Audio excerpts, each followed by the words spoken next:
Hello বন্ধুরা, কেমন আছো তোমরা সবাই? আজকে তোমাদের সাথে শেয়ার করব আমের খুব মজার একটা ড্রিঙ্কের রেসিপি।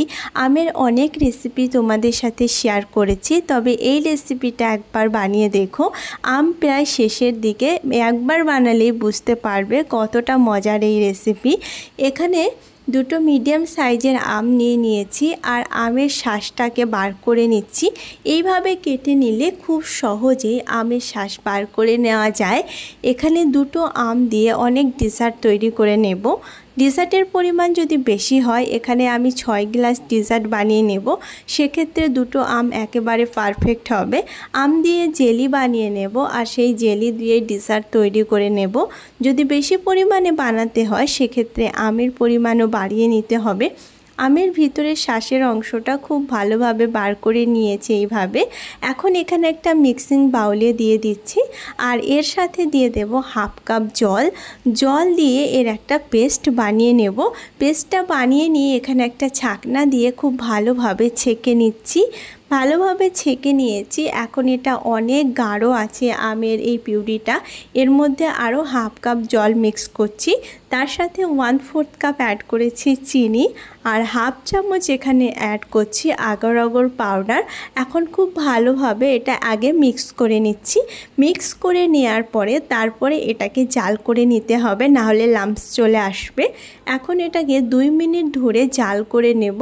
যখন এটা ফুটতে থাকবে তার 1 মিনিট জাল করব, খুব বেশি জাল করার প্রয়োজন নেই। এখন এটা ফুটতে লেগেছে আর এর বেশি এটাকে জাল করছি না। ফ্লেমটাকে বন্ধ করে দিচ্ছি আর এখন একটা বাউলে এটাকে ঢেলে নিচ্ছি। এখানে একটা ছাকনা নিয়ে নিয়েছি আর ছাকনা দিয়ে আরও একবার ছেঁকে নিচ্ছি যাতে বাবলসটা না থাকে। আর এটা 15 থেকে 20 মিনিটের জন্য সেট করার জন্য রেখে দিচ্ছি একটা সাইডে। এখানে নিয়েছি 500 গ্রাম দুধটাকে জাল করে ঘন করে নেব। এখানে 500 গ্রাম দুধ নিয়ে নিয়েছি দুটো মিডিয়াম সাইজ আমের সাথে। তো যে পরিমাণে এই ডেজার্ট শরবতটা বানাবে ঠিক সেই পরিমাণে আম ও দুধ এখানে ইউজ করতে হবে।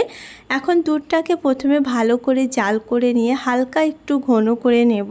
দুধটা যখন খুব ভালোভাবে জাল করে নেব তারপরে এখানে অ্যাড করব চিনি। নিজের পছন্দ মতো মিষ্টি এখানে ব্যবহার করা যাবে বা কনডেন্স মিল্কও ইউজ করা যাবে। আর তার সাথে সাথে এখানে অ্যাড করছি কিছু ড্রাই ফ্রুটস আর এখানে দিয়ে দিয়েছি কেশর। কালারের জন্য এই কেশরটা ইউজ করেছি, তবে কেশর না থাকলে ফুড কালার বা কোনো কিছু কালার ইউজ করার প্রয়োজন নেই, জাস্ট কালারের জন্য এটা ব্যবহার করা হয়েছে। এখন খুব ভালোভাবে আরও 5 মিনিট ধরে দুধটা জাল করে হালকা একটু ঘন করে নিয়েছি। হালকা একটু ঘন হলে এটা খেতে কিন্তু অনেক বেশি মজার হয়। এখন এটা রেডি হয়ে গেছে, ঠান্ডা হওয়ার জন্য রেখে দিচ্ছি। এখন এখানে জেলিটা পুরোপুরি সেট হয়ে গেছে আর এখন এটা কাট করে নিচ্ছি। ছোট ছোট এইভাবে পিস করে কেটে নিচ্ছি।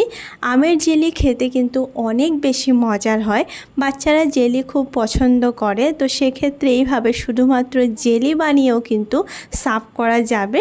কিছুদিন পর্যন্ত রেখেও দেওয়া যাবে এটা ফ্রিজে আর এনজয় করা যাবে। এখন এটা দেখো খুব সুন্দরভাবে কেটে নিয়েছি, কতটা সুন্দর জেলি তৈরি হয়ে গেছে। আর এই জেলি দিয়েই এই ডেজার্টটা তৈরি করে নেব। এই জেলি এমনিতে খেলেও অনেক বেশি মজার হয়। এখানে আমি নিয়ে নিয়েছি সাবজা বীজ। এখানে 2 চামচ সাবজার বীজ নিয়ে নিয়েছি।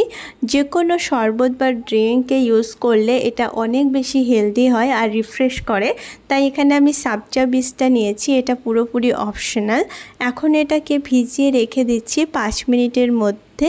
এটা পুরোপুরি ফুলে যাবে, জল দিয়ে ভিজিয়ে রেখে দিচ্ছি। আর এখন এখানে একটা বাউলে ঢেলে নিচ্ছি দুধের মিশ্রণটা।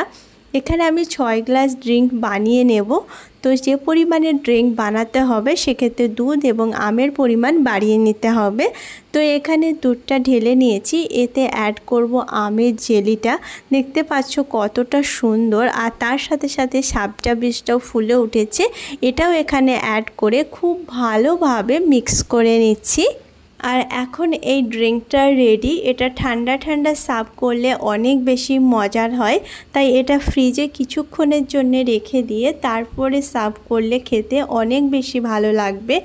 আমের সিজন প্রায় শেষের দিকে, তবে এবছরের লাস্টে এই রেসিপিটা একবার বানিয়ে দেখো, আশা করছি সবার খুব ভালো লাগবে।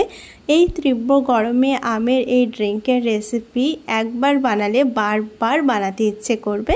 আজকের রেসিপি যদি কোথাও ভালো লেগে থাকে অবশ্যই একটা লাইক করো। এরকম মজার, ইজি আর সহজ রেসিপি দেখার জন্য আমার চ্যানেলকে সাবস্ক্রাইব করো।